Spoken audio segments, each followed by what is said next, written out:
Let's talk about security. We all want it, right? I mean, it's this deep human need to feel safe in our jobs, with our money, in our relationships. But this constant search for security, it can actually be a huge source of stress.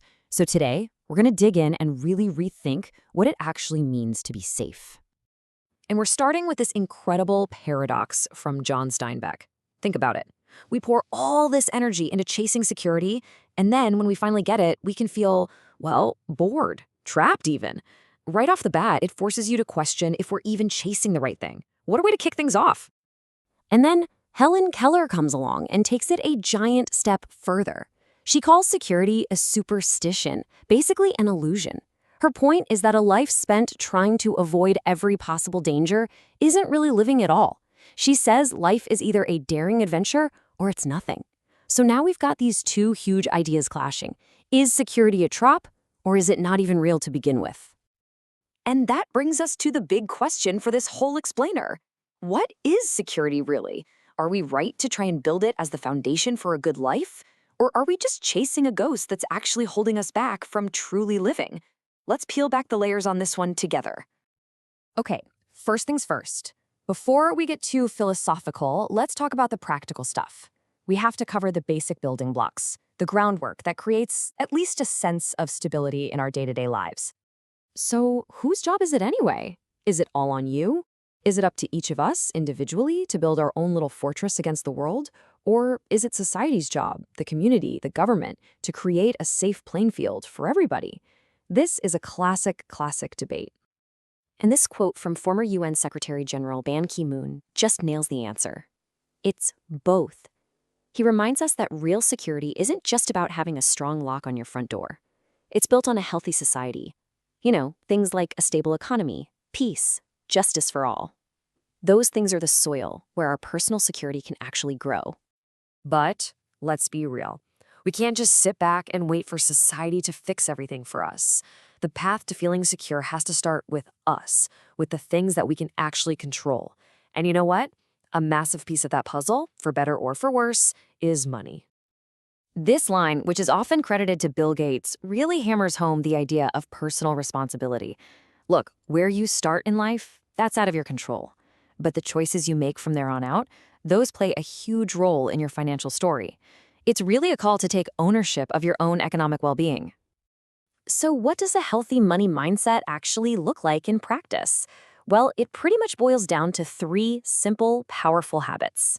First, you've got to earn.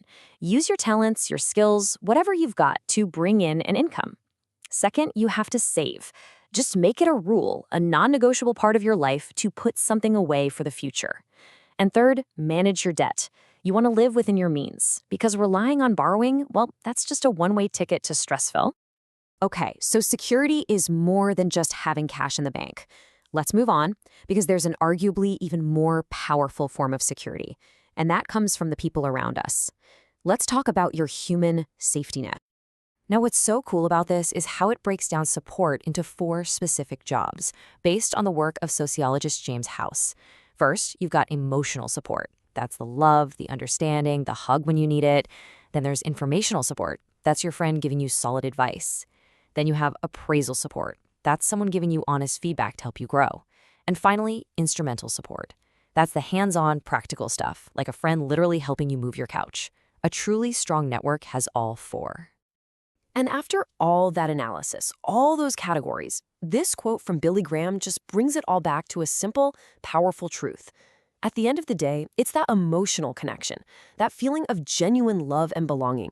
That's what creates the deepest, most real sense of security we can possibly feel. All right, so we've talked about the external stuff, money, relationships. But what about the internal foundation? It turns out that our mindset, how we think about security, is just as important as our actual circumstances. This is all about winning the inner game. And here is the core of the problem, a big idea from psychologist Albert Ellis. It's this irrational belief that if something could go wrong, we should spend all our time worrying about it. We get stuck on this hamster wheel of what-ifs instead of dealing with what is. And that cycle of worry, that's what fuels so much of our anxiety and insecurity. So how do you break the cycle? Well, Ellis gave us this amazing tool called the ABCDE technique. It's super practical. A is the activating event, so what happened? B is your belief about it. That's where the irrational fear pops up. C is the consequences, feeling anxious or stressed.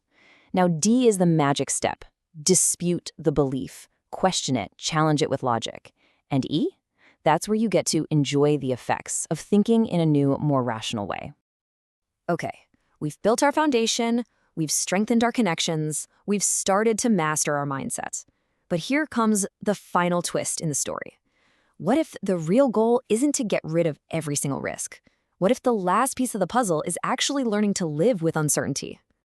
This is such a powerful warning from the philosopher Jiddu Krishnamurti.